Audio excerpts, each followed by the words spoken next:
Hi, welcome everybody to Network 2020's discussion about Russia and its worldview. My name is Courtney Doggart, and I am the president of Network 2020. We have a really terrific panel today. Before we begin, I'd love to just get a few words out about Network 2020. So we are an inclusive international community. We're based in New York, and we're really focused on bridging the gap between the private sector and the international affairs community. We run briefings like these that reach people in over 100 countries worldwide. And then we also run other programs, including we have research programs that have led to subsequent follow-up projects that are addressing gaps that we saw. So we do a lot of different interesting work. I encourage everyone to please check out our website, follow us on social media. And if you would like to share this briefing with other people, we will be putting it on our YouTube channel as well. And so we encourage you to subscribe to our YouTube channel. So with that, it is a pleasure to introduce today's panelists. First, we have Boris Bondarev. He is a former Russian diplomat, and some of you may have read his recent article in Foreign Affairs, which I think was quite illuminating. He has had many different positions within the Russian Foreign Ministry, including serving as the disarmament counselor of the Russian mission to the UN office in Geneva, where he focused on issues of multilateral diplomacy and disarmament, among other positions. So welcome, Boris. We're very glad to have you here today. Next up, we have Dr. Andrea Kendall-Taylor. She's a senior fellow and director of the Transatlantic Security Program at the Center for a New American Security. And she focuses on national security challenges that face the United States and Europe, particularly focusing on Russia, authoritarianism, and threats to democracy, as well as the state of the Transatlantic Alliance. So welcome, Andrea. Pleasure to have you here. And last but not least, we have Andrew Weiss. He is the James Family Chair and Vice President for Studies at the Carnegie Endowment for International Peace, where he oversees research on Russia and Eurasia. He has a graphic novel biography of Vladimir Putin, Accidental Tsar, The Life and Lies of Vladimir Putin. So that has recently been published. Very interesting. And moderating today's panel is Network 2020 member and senior advisor, Dr. Joanna Waszewski. She is a senior program advisor at Network 2020. She is a nonprofit management consultant and has lots of experience in both domestic and international affairs, including serving as a foreign policy advisor to congressional candidates. So welcome, Joanna. Very happy to have you moderating this today. With that, I will step away and turn it over to Joanna and our panelists for the discussion. Thank you. Thank you so much, Courtney. Less than 1 year ago, Russia appeared to be riding high as a great power. Its military was seen by NATO as formidable, its energy sector was thriving, and it had recently signed a friendship pact with China with no limits. Putin's invasion of Ukraine last February, however, upended these assumptions, as well as raising the question of how far China would be willing to stand by Russia. As the special military operation continues into its 10th month, what has been its impact on Russia itself, on Ukraine, the United States and NATO, and the international rules-based order in general? These are some of the questions that our panelists will be addressing in today's discussion. So let's get started. And if I can turn first to you, Andrew, what does the war in Ukraine and its global consequences mean for the international order? Are we looking at a new era of relations? First of all, thanks so much for having me, and sorry to join a couple minutes late. It's nice to see you, Joanna, Boris, and Andrea. We are in a crisis, and I think it's still early days. We've all become accustomed in the era of cable news to expect things that happen to unfold in a 24-hour news cycle. They don't. There is a long-term prospect of brutal war in Ukraine that would last, I think, many months, if not years, to come. It's horrible to contemplate that, but I see no practical indication that the war will be over anytime soon. There were a series of initial shockwaves that the war created, most obviously inside Ukraine itself, but also in terms of the role Russia plays globally. Anyone who was expecting that the first wave of the crisis would lead to a reassessment of Vladimir Putin's maximalist goals has been sadly disappointed. He continues to seek nothing short than regime change in Ukraine and the ending of Ukraine's existence as an independent sovereign nation. The brutality and crimes being committed in pursuit of that policy on the ground are shocking to everyone. And we see, no change in the tactics that involve, mass killing, mass murder of, innocent civilians who fall into this, the target set for Russia's military campaign. So it's horrible to watch. But we're not at an end point by any means. There was an immediate assertion of U.S. leadership in the months leading to the war because we had ample strategic warning. The Biden administration very carefully put together an international coalition to push back and to support Ukraine. That process continues to play out. I always bring up the fact that when the war started in 2014, it's important to remember how many US tanks were in Europe. The answer is very simple, there were 0. And so the Russian policies here have reanimated the NATO alliance, which at the time was not focused on the Russian threat. That's not going to change anytime soon. And then lastly, and I don't want to hog the airtime here, there's a number of other countries that don't see this issue as an urgent priority for themselves. And so they get called the global south. That's kind of not really a nice term, but let's just say they're countries in the developing world. And for them, this is not going to be the key determinant of their political stability, their economic prosperity, or their role on the international stage. And if Western governments try to force either or choices on a lot of those countries, they're just going to want to sit on the fence. And I think we've seen that pretty amply demonstrated. So I'll pause there. Thank you. Great. Thank you so much. So really, it's a war that appears to affect mostly Europe and the United States, while, as you say, the global South is a little more reluctant to take sides for their own reasons. Now, if I can turn to you, Andrea. Russia has behaved as a disruptive actor in Ukraine, as we've been speaking, and also in other parts of the world. Could you please discuss what we might expect in the near future, and what tactics should the Western community use to address these challenges? Yeah, thanks for having me. And it's a great question. And as you mentioned in your introduction, the war in Ukraine really upended a lot of our assumptions about Russia. And I think it's causing our community now to re-examine and reassess what the nature of the future Russian threat looks like. It's pretty clear that Russia will emerge from the war in Ukraine a weaker power, both in terms of its economy, its military, and on the global stage. In many ways, its influence is weakened on the international stage. And so I think the risk is, and what I hear quite a lot is, especially given the mauling of the Russian military in Ukraine, many people now are questioning or asserting that Russia will no longer be a major challenge for the United States and Europe to manage. And I think that is really severely misguided. Yes, it is true that Russia will emerge from this weaker, but I think there's still important questions about how much weaker it will be, how long it will be down for, and the ways that Moscow will look to adapt to its new reality. Think about things like the sanctions and export controls. Yes, of course, they will constrain Russia's economy. Europe's transition away from the oil, their dependence on Russian oil and gas will also hurt Russia's economy and reduce the leverage that Moscow has historically had. But Russia will certainly look to adapt to this new reality. It's going to try to find ways to circumvent those sanctions and export controls.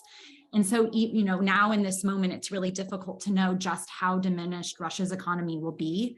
And it's really important to emphasize that Russia's never been a major economic superpower, and yet it has retained the capacity to play this disruptive role. So, we don't want to overstate the impact of the constriction of Russia's economy, that it will necessarily constrain its capacity for disruption. And I think when you look militarily, of course, Russia's conventional forces are taking a mauling in Ukraine. They will be significantly degraded, but the Kremlin has the capacity in a number of years, probably less than a decade, to be able to eventually reconstitute its forces. And just as importantly, as Russia, as the Kremlin feels more vulnerable about the degradation of its conventional forces, it's very likely to double down on other non-conventional tools, both at the high end, and namely its nuclear forces, both its strategic and especially the non-strategic nuclear weapons, but also at the lower end. And that's things like cyber attacks, sabotage, which we've seen on the pipelines up in Europe, and other things like chemical and biological weapons. So I think for me, like the key point is that Russia might be down, but it's not out. And we have to expect that Russia will still seek to be a disruptor, and that its tactics will evolve. So the question is, what do we do about it? And certainly a lot of the things that the Biden administration in Europe are already doing have gotten us a long way there, but looking for opportunities, for example, to tighten the export controls and the sanctions regimes. Those are things that we have to resource. We have to build enforcement capacity in Europe and to resource that effort here in the United States.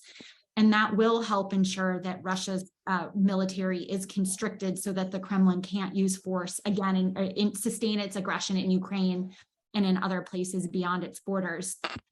But I think the non-conventional threats are a much trickier proposition. It's going to be impossible to defend every port or every underwater sea cable or every, pipeline. That's a difficult proposition. And so I think as we're understanding the way that the Russian threat will evolve, it's going to be really important to talk with allies and partners about how we both strengthen our own resilience. And then the key part of the conversation that is missing at this point, I think, is talking about how to deter these actions in the first place. We haven't talked a lot about how do we reestablish deterrence on the Russia challenge. So I think that's it. Bumper sticker is yes, Russia's down, but it's not out, and this threat isn't going away anytime soon. Great, thank you so much. So then I'll turn to you, Boris. As a former Russian diplomat, you have a good understanding of Putin's foreign policy objectives. What are his short and long-term goals in Ukraine, and how seriously should the Western community take the nuclear threat? Good day, everybody. Well, there are a few layers of Putin's foreign policy, as I see. And first, and the most objective one, why he started this war, why his foreign policy changed this so drastically from formerly more or less peaceful one, is that his domestic support in Russia has been eroding for years. It is a very slow process, but it is in place. And so this war had to be a repetition of the Crimea experience, which was very positive for strengthening Putin's power and Putin's image and his popularity among the very wide population of Russia. So obviously the war was planned to take a few days, maybe a couple of weeks. It was planned to be a very swift operation, quite bloodless maybe. And it was also planned that Ukraine would surrender immediately, would greet Russian soldiers with the flowers and all. Of course, it was all one great miscalculation. But there are other reasons which are quite serious, and yet they are very not serious at the same time. I mean that while Putin has been for more than 20 years and a more or less absolute ruler of a giant country, and he was the one who took all the key decisions in the country. It has had a great impact on himself, on his mind, on his way of thinking, on his mindset. And of course, his personal historical studies, which he is very fond of, had for him a very big significance.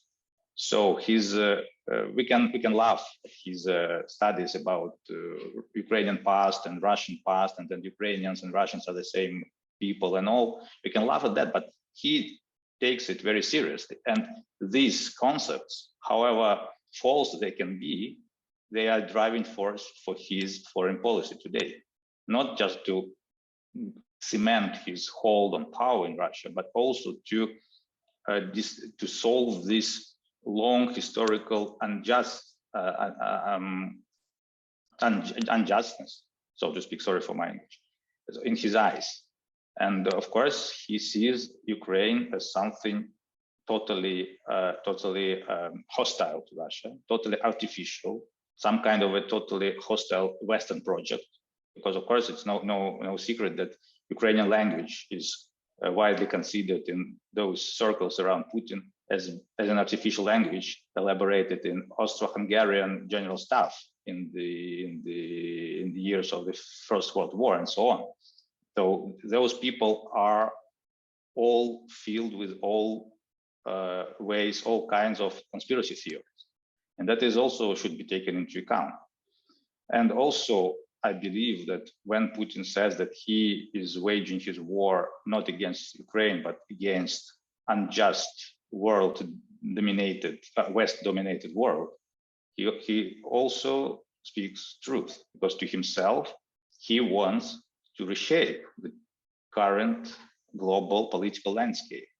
He doesn't want this rules-based world order, which is, as he is convinced, is made by the West and for the West exclusively. He wants to reshape it, so he has his own exclusive area of influence, where only he, not anyone else, not any other country, he can decide what this nation can do and what this nation cannot do. And this area of influence is at least all post-Soviet space. Maybe it can also include some East European countries. Maybe it can include some other regions. We can only guess. But it is a very serious fact that he really considers his policy in this way. So when he speaks about sovereignty of Russia, or if he speaks about security threats to Russia, we must clearly understand that he speaks about his own sovereignty and about security threats to himself personally, because it is not about Russian sovereignty he is struggling about his personal sovereignty. He wants to be a sovereign of all this area of influence, where he is the only one who takes decisions. That's it. And that's, I think, that's the main challenge he is now posing for the Western world, because this example can be very easily followed by many other fellow dictators and some other totalitarian countries all over the world. That's why I believe that he must be stopped. And do you think that he's willing to use, tactical nuclear weapons if he feels like he's losing in Ukraine, and also to stay in power at home? Well, you see, Russia has its own nuclear doctrine, for instance, and this doctrine lists a few conditions where the nuclear weapons can be used. But of course, we must also understand that if it comes to that point, this doctrine will be the last thing that people will be thinking of course. Putin will decide, or people around him will decide whether to use it or not, taking into account the current political and military situation. So it's very hard to predict whether or not the nuclear weapon will be used, but still we have nuclear weapons. And still it is the last resort of Putin, of course. Then there is a probability that it can be used. It can be used on tactical level, though, as many military experts say, that it will give no tactical or even strategic advantages to Russian army, for instance, currently. So, or I don't know, even if it may come to strategic nuclear weapons. We can't exclude this possibility either. So we must take it into account, and I think the Western countries who do not want to be stricken by Putin's weapons must take some precautions, of course. But we must understand that it is very peculiar and very tricky situation we find ourselves in. So there is no recipe to find a way out of that. The most reliable and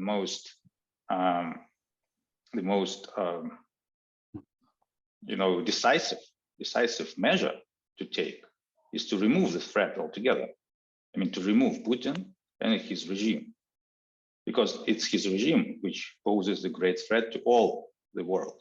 And if I may take a few moments, I would like to refer to the thesis about the global south, which is indifferent and is trying to sit on the fence. That is why, because their political elites are quite short-sighted, so to speak, because Putin is already threatening not only the West, he's threatening all the world. He's using grain blackmail, which is a big blow for this global south. He threatens nuclear blackmail. And if he starts a nuclear war, everybody will feel it. Not only the United States, not only Europe. It will be felt everywhere, in Africa, in Latin America, even in Australia, in a few weeks. So they should also understand it. And I think the Western diplomacy must deliver this message to them. Also, I think they're doing that. But yeah, I would wish that this global south, the developing countries, would take it more attentive, I would say so. Yeah. Great. Thank you so much for that, Boris. So Andrew, if I can now turn to you, following on what Boris had said about, Putin's preoccupation with history and the imperial legacy, comparing himself to Peter the Great.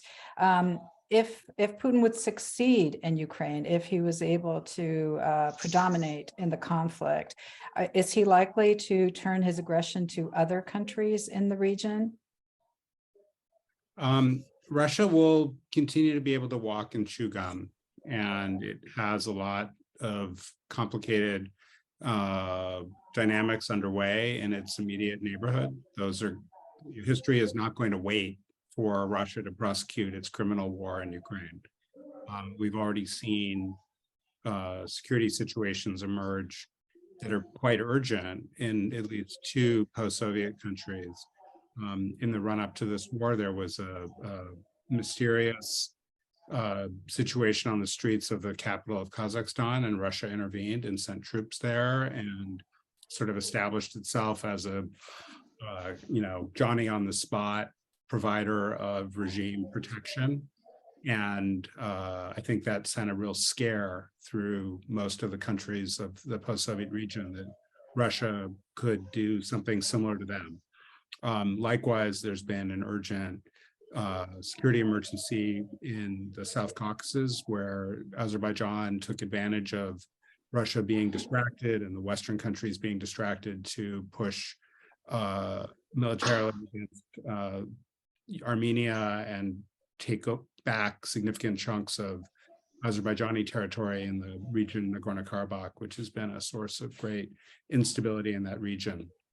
So the world is moving dynamically, and I don't think any day soon Russia will have a victory parade in Ukraine. It's bitten off much more than it can chew there. The Ukrainians have proven very dogged in defending their country against this quasi-genocidal invasion.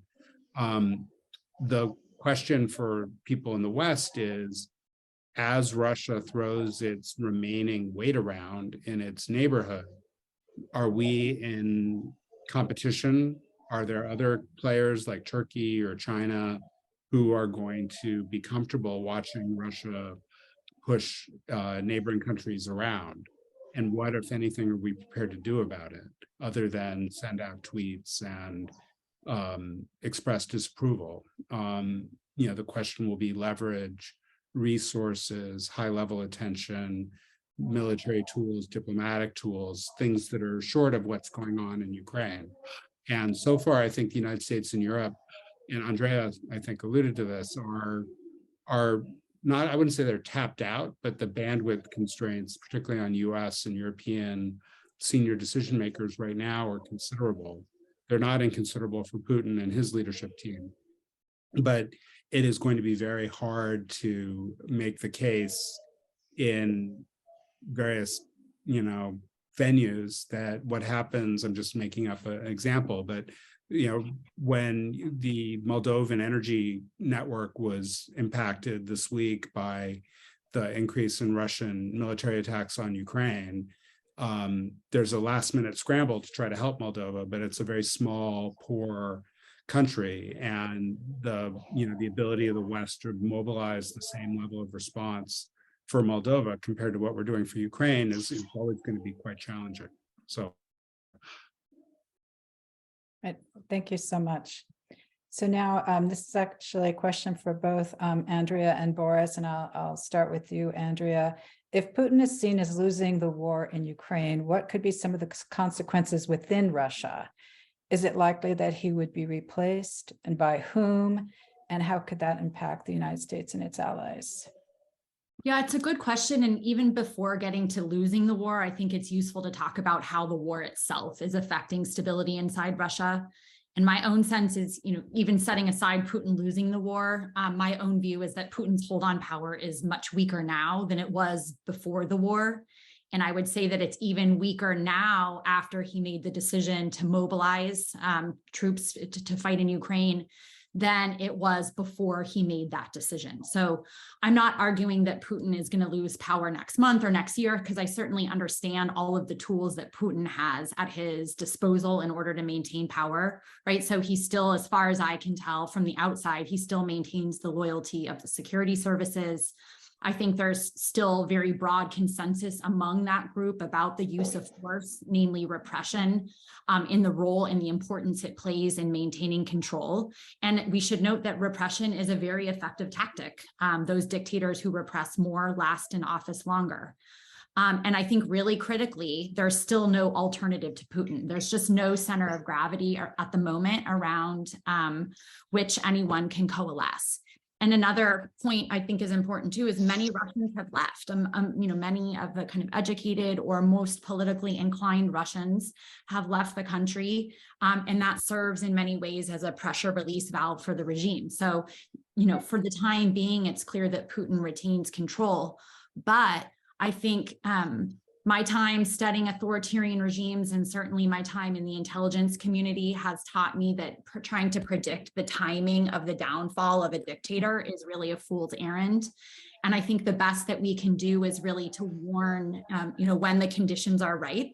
And it's my view that many of those conditions are present. The fodder is there. The economy is stagnant. It's going to get worse. I think there's a lot of questions among the elite and the public about whether Putin is taking the country in the right direction.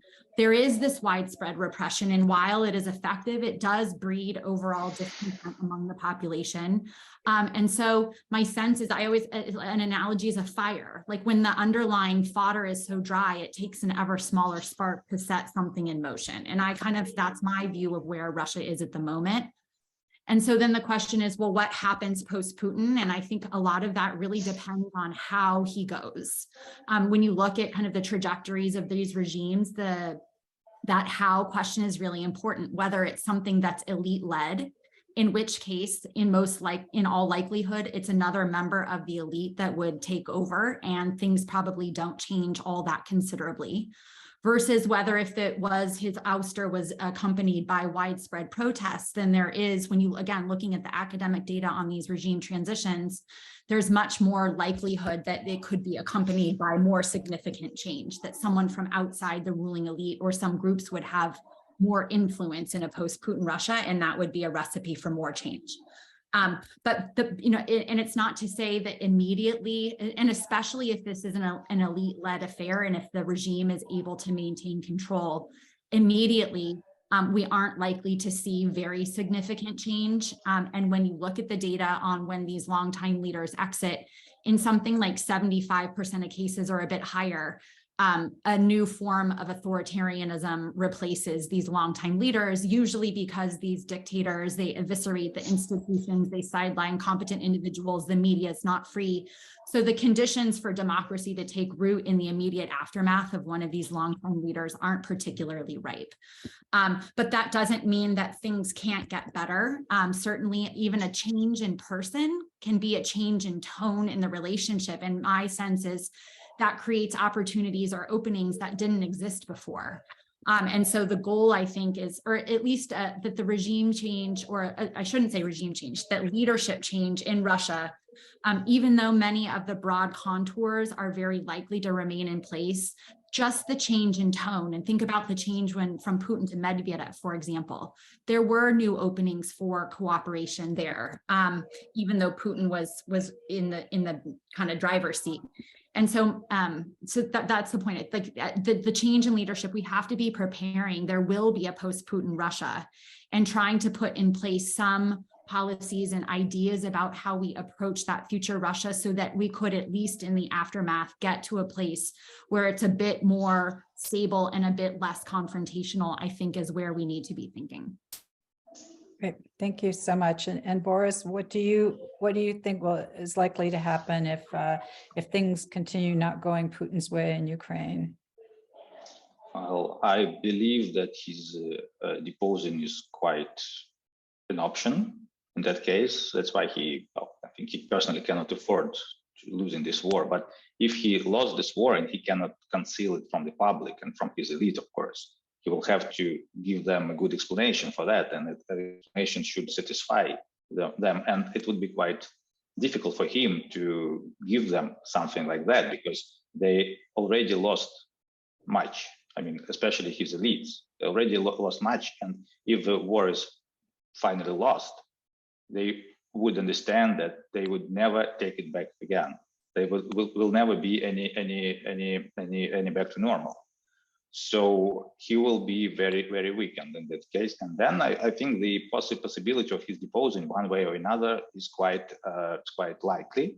I would not say it's 100% or 50%, but I think it's one of the possible scenarios. And I think even now some people are thinking about it in Moscow. I do believe, if they are not completely crazy like Mr. Putin is.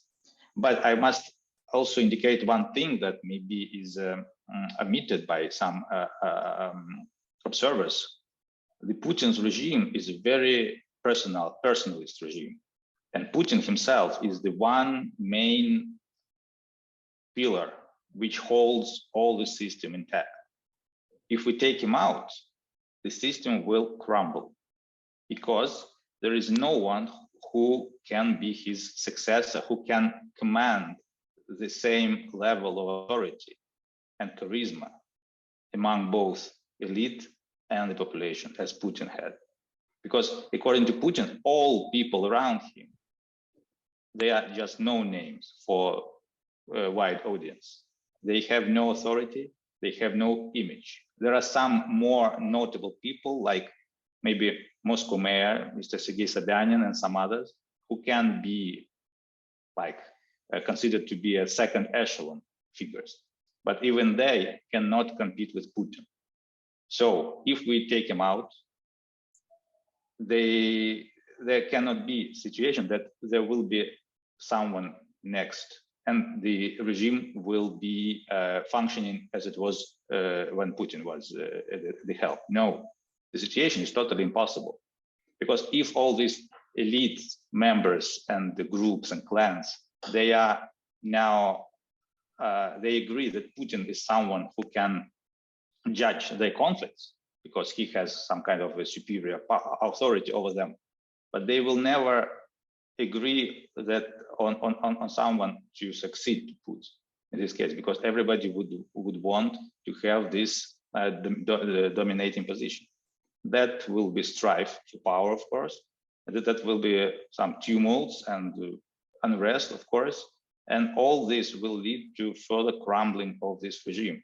Some of these people who would like to get some, some share of the pie, most intelligent maybe, they will need some leverage. The most efficient leverage and the most obvious for them would be the Western aid or sponsorship or support, whatever. They will say, okay, we will stop the war, we will withdraw the troops, we will start negotiations, but we will need your support, blah, blah, blah. That's very, very likely to be that. And of course, the conditions should be like to liberalize the domestic political life, to free the political prisoners, and so, and another very important consideration. When someone takes the power after Putin, he will face this tremendous disaster. And to start solving these problems, this new leader or new leaders will have to find someone to blame for that. And the best candidate for that will be Putin himself. So, but blaming Putin, they will themselves undermine their own regime, because they are all like children of Putin's nest. And so, I think that's historical process, which is inevitably will crush this regime. And then on the remnants, on the debris of this regime, there may rise a new regime, more democratic, or there then may rise some regime even more repressive. But it will, it will depend on many other conditions and things that will happen around that time. But I see that we cannot say that if Putin goes, someone will take his place and nothing will change. Nothing. Everything will change, because without Putin, the system is not cannot live. It is dying already with Putin, but without him, it will, I don't know, take maybe weeks or months to disappear. Well, thank you so much, Boris. That's fascinating. And then Andrew, you wanted to jump in? Yeah, I agree largely with what Boris and Andrea have laid out, but I do think that we should focus on the most likely outcomes here, even if they're unpleasant to contemplate. And the most likely scenario is that Vladimir Putin doesn't leave the scene anytime soon. And yes, his regime is rickety. Yes, it's got all these structural problems. And yes, it's isolated internationally. It's going to be poorer and more technologically backward. But we've seen tremendous will to power. We've seen tremendous submission and passivity from the Russian elite, so-called the average Russian. There's no indication of some tsunami that's going to sweep his regime out of power anytime soon. And the trouble that we are all going to have to deal with in the Western world, in Russia's backyard, in other parts of the world from a regime like this that has staying power and that is engaged in this kind of horrible behavior are really significant. And we don't, want to go to war with Russia. I think President Biden's been crystal clear about that. And so it's going to create a really awkward set of challenges where, we are fighting an open-ended war using Ukraine as, we're banking a lot of our own security, frankly, on Ukraine's ability to withstand this kind of onslaught against a much bigger opponent. And the Ukrainians, I'm sure, would like to have the US directly in the war. That would resolve some of the mismatch that they're facing about having to deal with a much bigger and more bloodthirsty opponent. The United States doesn't want to go to war. I don't think many European countries do. There may be some outliers there. And the Russian side is going to deliberately create dangerous situations all the time to make us back off and to sort of force us to go, oh, this is getting too scary. We don't want this kind of trouble anymore, and to crack our political resolve and to test our military willingness to stay the course. And I'll just lay out just two final points. In the tragic incident in Poland a couple of weeks ago, where a missile interceptor landed in a Polish rural community and tragically killed two people, the U.S. Senior military officer, General Milley, the commander of the Joint Chiefs, tried to call the Russian commander to find out what was going on, to try to de-escalate the situation, and the Russians didn't take his call.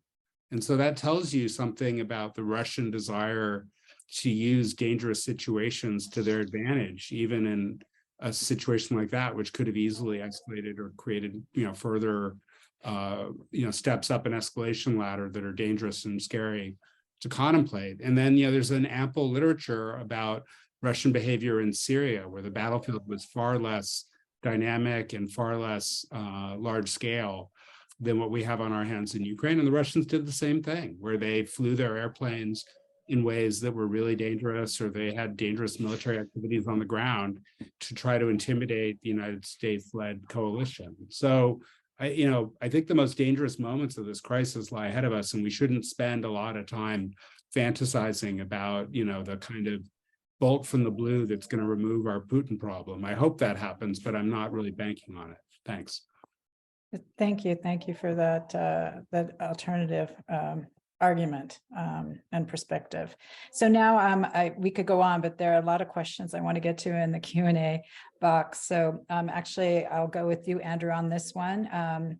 How has, and of course, any other panelists, please jump in if you would like, but I'll start with you, Andrew. How has the war in Ukraine changed, if any, Russia's relationship to China? And what are U.S. concerns? And is there a breaking point, you think, with Russian behavior that could change their partnership without limits? Well, I wouldn't call it a partnership without limits, first and foremost. I think that's a propagandistic, kind of thing that they threw out there to, make themselves feel excited, especially the Russians, to try to rattle the West on the eve of the war. 3 quick points. The warming trend in Russian-China relations stretches back to the Gorbachev era. It is not new, and it is not entirely a byproduct of even the Putin era.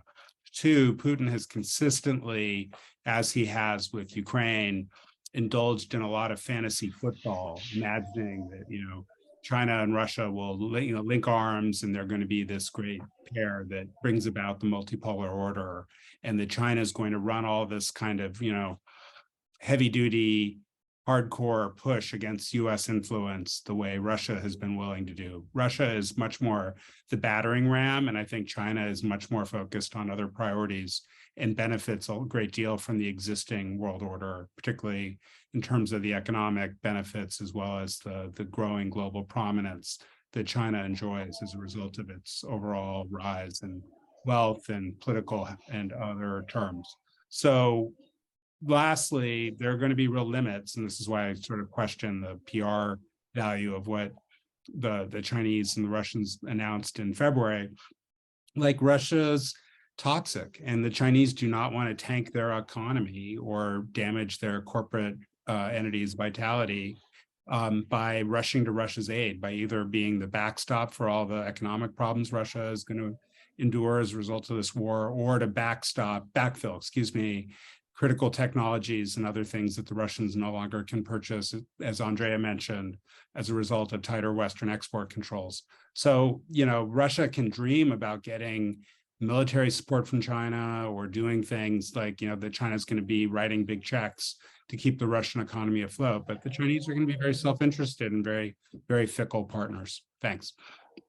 Thank Joanna, you. can I jump in really quickly? I think I have a different view than Andrew on this one, which is, so agree that the relationship has been really longstanding, but I think it's more than a propaganda stunt. And I do think that there are some real interests that are, pushing these two countries together. First and foremost is the fact that they share the view of the United States as their most important security challenge. They both really desperately want to erode U.S. power and influence. They both view it's the United States as their primary strategic threat. And I think they both view democracy and the U.S. alliance network as a threat, both to their security and to their very regime. So I think that there's a lot of common fodder that they have. Andrew noted that the relationship goes back to Gorbachev. It does, but Ukraine in 2014 was a really important kind of accelerator of the depth of their relationship, in large part because after that, Russia had no alternatives, really, and they had nowhere else to turn. They didn't see a future in the West, and that made Beijing a very attractive partner.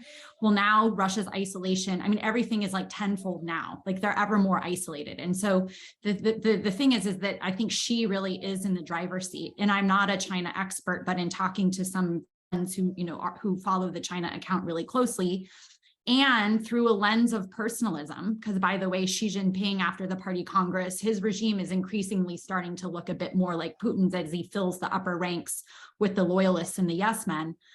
There's lots of good reasons to think that Xi, even though he is trying to distance himself reputationally from Putin, still feels that Russia is an important partner. I think, talk is cheap. So yes, he can say things like a nuclear war can never be won and must never be fought, but they're not actually putting and exerting any real leverage on Putin to change course. And so anyway, there's lots of, and I don't think that we talked about the fact that Russia is weakened, but it will still be disruptive. And I think that's hugely attractive to Xi. As Andrew said, Russia is kind of the spear of the head of the spear. And so Putin still has the capacity to do all sorts of things to distract attention and resources and to do things that undermine Western democracies that Xi still will find attractive. So yes, of course, there are limits, but I still think that Xi is very much invested in the partnership and very well might wait for the limelight to kind of move away from Ukraine in order to do the things that we would find more problematic. Great, thank you so much.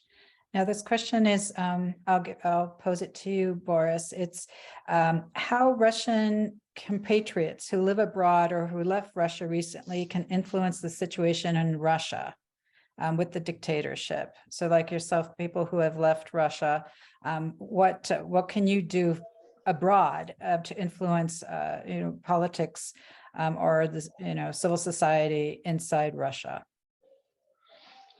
Well, I think the Russian people who fled the country recently, most what they can do, what we can do, it's kind of counter propaganda. So people, they are doing the video blogs on YouTube, on Telegram channels, to deliver the message, to deliver the information about the war, about Putin regime to the wide public back in Russia, to those who want to get access to some kind of independent source of information. Of course, it is not very significant, I must say, of course, because a lot of people in Russia do not feel any urge to look for some information, rather than they get on TV or from state-controlled media in internet. But I think for today, I think the main thing that Russian immigration can do is trying to counter this propaganda and counter to influence those who are, I would say, who have doubts in Russia. Well, I don't see that there is any kind of serious movements in order to organize some kind of political organization or platform of Russian in exile, so to speak.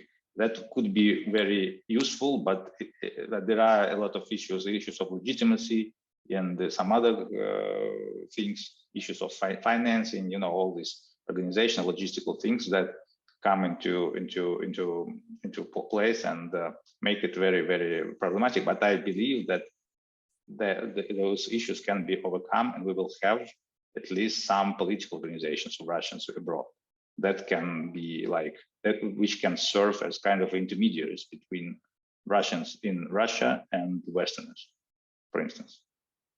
Yeah. Thank you. Andrea, did you want to add anything to that? No, you're good. Okay, good. Well, I can add really quick. I mean, I guess we were talking about this, I think, before we started the session, just the importance that the United States and Europe continue to support Russian civil society outside of Russia. I think it's something that we should view as an investment in a better, kind of less antagonistic relationship with the future Russia. The fact that so many hundreds of thousands of people have left Russia provides a new opportunity, I think, for the United States to continue to engage. So all of the journalists and the activists and all of these types of individuals, there are ways that the United States and Europe together can enable them to continue to do the work that they were doing before. And again, I agree with Andrew, it's not happening today or tomorrow or in 1 year that the Putin regime is going to be swept away, but it will happen eventually. And I do see this as at least one strand or one way that we can increase the prospects that once we get to that point, that we can have a less antagonistic relationship. We want to be supporting Russians and Russian civil society so that we can eventually get to a better place in the relationship. Great, thank you so much. And then Andrew, this could be for you, this next question. What is the endpoint objective from the Western perspective to the war in Ukraine? Is the West going to leave the determination of this to Ukraine? We're in a tough spot where everybody hates this war. People, I think we're not expecting any of this to go the way it has. As Boris said at the beginning, the Russians were counting on a rapid victory. I think many Western governments were kind of expecting that this would also end rather quickly. And then the question would be, how do you turn Ukraine into a porcupine that Russia can't swallow? And how do you make sure that there's no business as usual with a country like Russia behaving in this kind of aggressive fashion? But now we're stuck in this, open-ended, ugly conflict. People who keep thinking, oh, surely there's like a diplomatic effort here, and we just need to have more diplomacy, also I think are missing the point. Like, Russia's goals are maximalist. They're not going to reduce those. They've shown no sign. Putin have different objectives. And the Ukrainians are fighting for survival and feel that this is, as I mentioned earlier, a quasi-genocidal onslaught. There will be at some point where, where it happens, I have no idea, possibility for another round of political conversations. It feels like we're like in a, several universes away from that ever materializing. And in the, if it were to materialize, that would, presumably reflect some dramatic transformation on the battlefield, where one side or the other, suddenly comes out far ahead of where they are today. It's super hard for me to imagine that moment presenting itself. The line of contact is so long, and the barriers for either side to supersede the existing barriers, like to success, to me are just, it's really hard to contemplate. I think likewise, the biggest wild card here is not really on the battlefield. It's probably at the ballot box in the United States. And the biggest possible transformative event would be a new US president. And God forbid it should be someone like Donald Trump, who's demonstrated time and again his affinity for Putin, his antagonism towards Ukraine. If a president like that were to become the next US president in January 2025, I think that would scramble everything. But God willing, that won't be the case. Thanks. Thank you so much. Well, our time is drawing close to an end, but I just want to ask one final question for all three of you. And I will begin with you, Boris. How should the United States and the global community prepare for a Russia potentially without Putin? And why is it important to start doing that now? Well, it's very important because the scenarios, how things could develop after Putin, can be very different. And it can be a kind of a more or less peaceful transition in Russia, or it can be a really massive civil unrest or some kind of civil conflicts, and some national and religious conflicts and war, especially on border regions. And so Russia may turn into the great source of instability. And I don't mention some scenarios of dismantling Russia into some smaller countries and all. And of course, the issue of nuclear weapons, the issue of all other weapons of mass destruction in Russia, and how they can be acquired by some, non-legal entities, so to speak. It is a very big issue. And of course, the West, if the West is concerned about its own security, those issues should be considered. And some scenarios should be elaborated, how to counter these attempts. Because of course, the situation after Putin in Russia will be definitely destabilized. We can only hope that it would not destabilize the entire country, and that destabilization can be for some short period of time.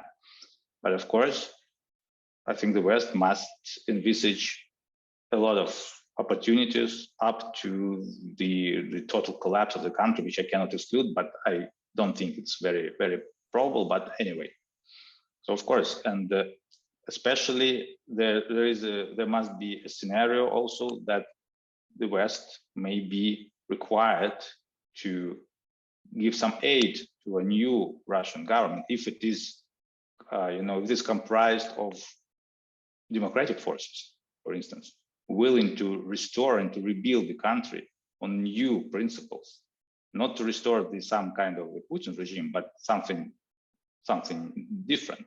And of course, they will need, this new government will need support and aid from outside, because the Russian resources totally wasted by Putin will be, not enough for that. And this population, which will be still poor, agitated and brainwashed and very angry, and it can be total chaos. Of course, I think the West should also have some thoughts about how to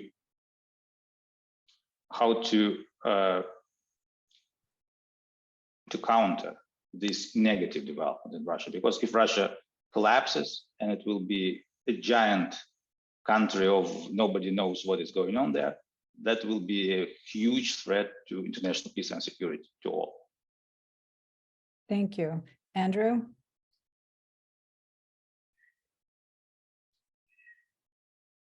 Oh, I think you're muted. Which part of that do you want me to pick up on, Joanna? Oh, just to pick up on, how should the US prepare for a non-Putin Russia, and why is it important to start doing that now?